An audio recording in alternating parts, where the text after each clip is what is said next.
Kalau kamu mau mendapatkan madad kami, pertolongan kami, bantuan kami, maka duduklah di majelis-majelis kami. Aliyil azim.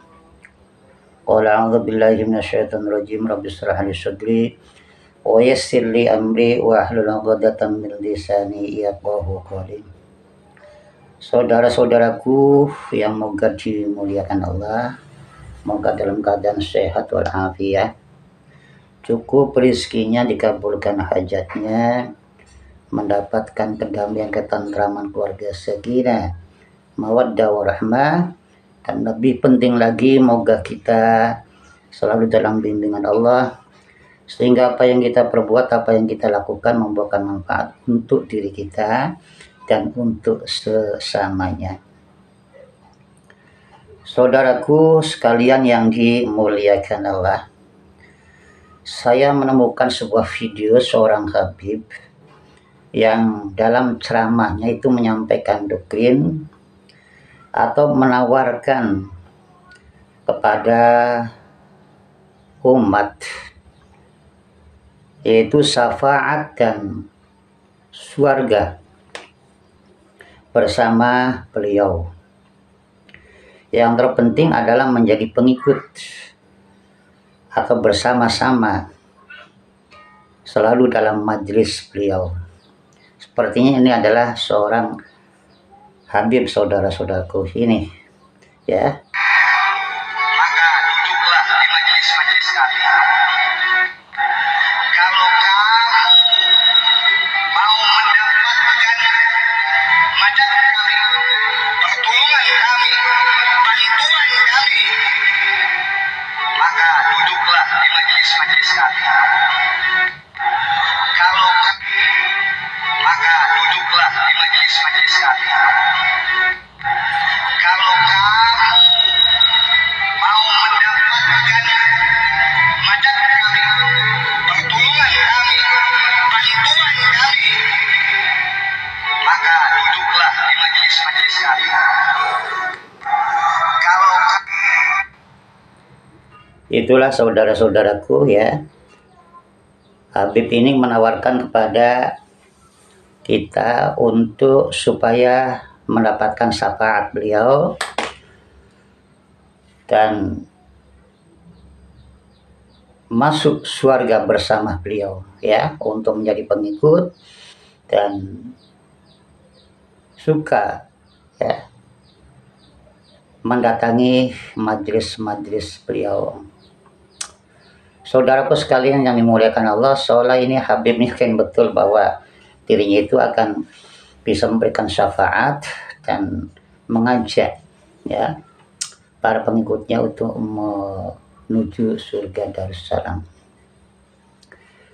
Saudara, semenjak kecil sampai umur saya, ya, sekarang ini lebih daripada 50 bahkan 60, ya. Insya Allah saya belajar agama dari semenjak kecil, karena di rumah saya sendiri itu adalah untuk belajar mengaji, ya saudara.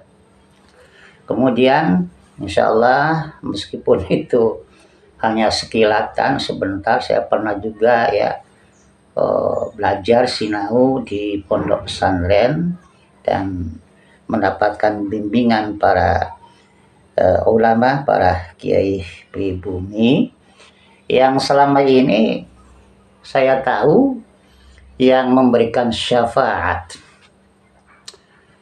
yang bisa mengajak, ya, para jamaah, para santri atau orang-orang yang dicinta itu adalah ulama atau kiai, ya. Bahkan duduk bersama ulama di majelis ilmu, di majelis zikir itu seperti duduk di perkebunan surga. Itu ada hadis-hadisnya. Saya tidak mengumbar dalil, ya, tetapi apa yang saya sampaikan itu yang pernah saya dengar, yang pernah saya ngaji, ya, dan itu juga bertanggung jawab, ya. Jadi saya tidak mengarang-arang atau membuat-buat gitu ya.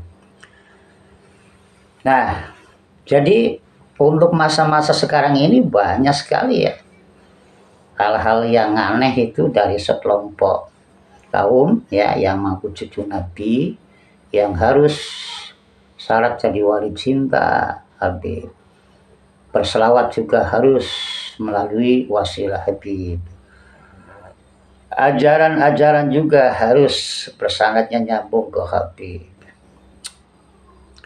Untuk mendapatkan syafaat dan surga juga harus wasilah dan melalui kedekatan dan kecintaan ke Habib. Ini jujur, baru masa-masa sekarang ini saya mendapatkan makola-makola atau menemukan ceramah, pesan atau doktrin-doktrin semacam itu ya. Jadi apa yang saya ketahui ini dari semenjak kecil sampai beruban itu adalah ulama yang bisa memberikan syafaat ya, yang juga diperintah oleh Kanjeng Nabi supaya dicinta, supaya dimuliakan, supaya diikuti.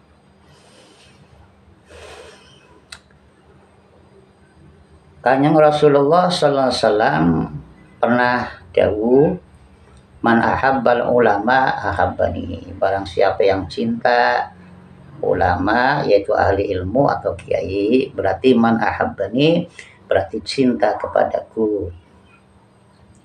Man ahabbani ahabballah, dan barang siapa yang cinta kepadaku berarti cinta Allah. Man ahabballah dakhala jannah, dan barang siapa cinta Allah berarti akan dijamin masuk surga.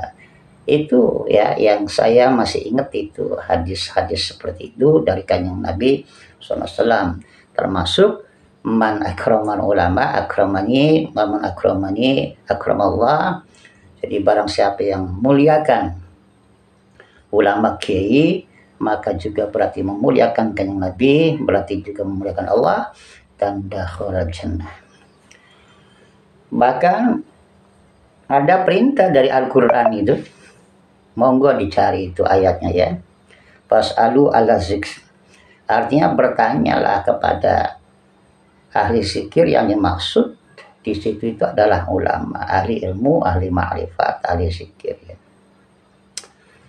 Artinya bertanya di situ yaitu memasrahkan diri untuk mendapatkan bimbingan ulama atau kiai atau ahli zikir atau ahli ma'rifat yang akan membimbing pada jalan Allah dan pada kecintaan dan amal sunnah-sunnahnya Kanjeng Nabi Sallallahu Alaihi Wasallam. Masih teringat juga ada sebuah dalil yaitu yusfa'u yaumal qiyamah salasah. Yang memberikan syafaat itu ada 3 golongan ya pada hari kiamat. Itu adalah para anbiya wal ulama wasyuhada, yaitu para nabi, kemudian para ulama, kemudian wasyuhada, yaitu orang-orang yang mati syahid dalam bimbingan ulama. Begitu ya saudara-saudaraku.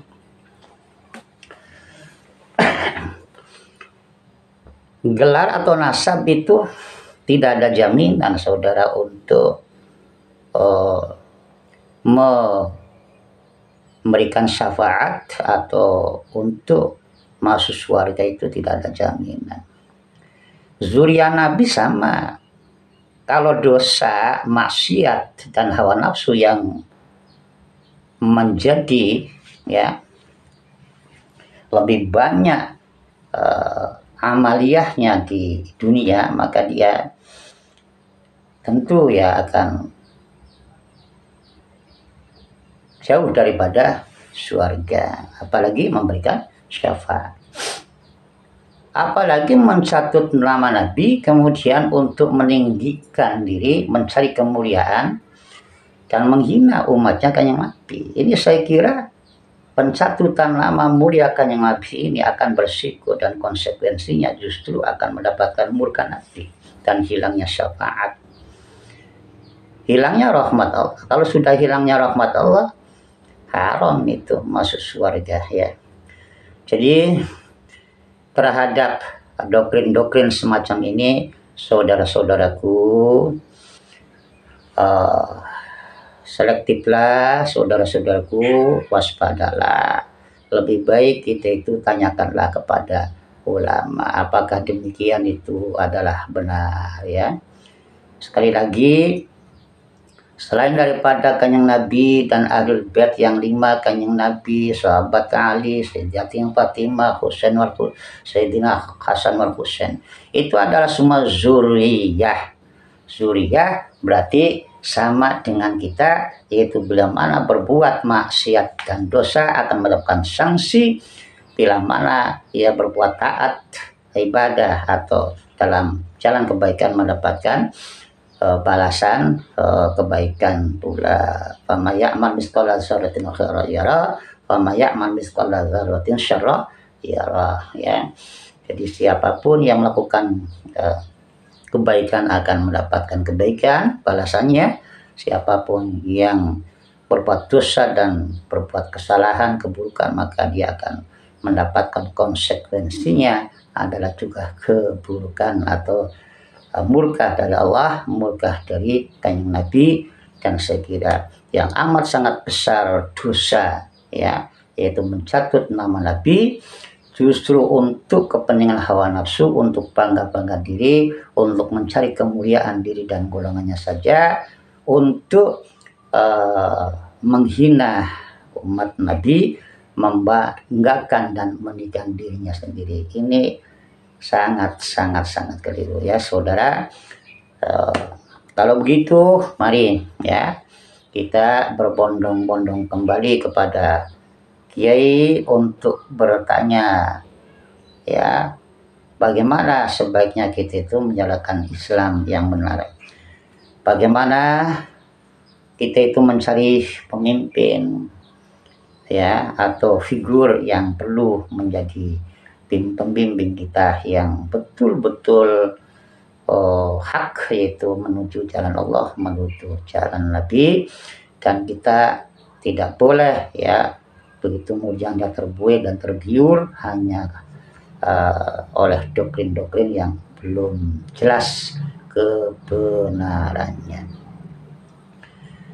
Demikian saudara-saudaraku, kurang lebihnya mohon maaf yang sedalam-dalamnya. Billahi taufiq wal hidayah. Wassalamualaikum warahmatullahi wabarakatuh.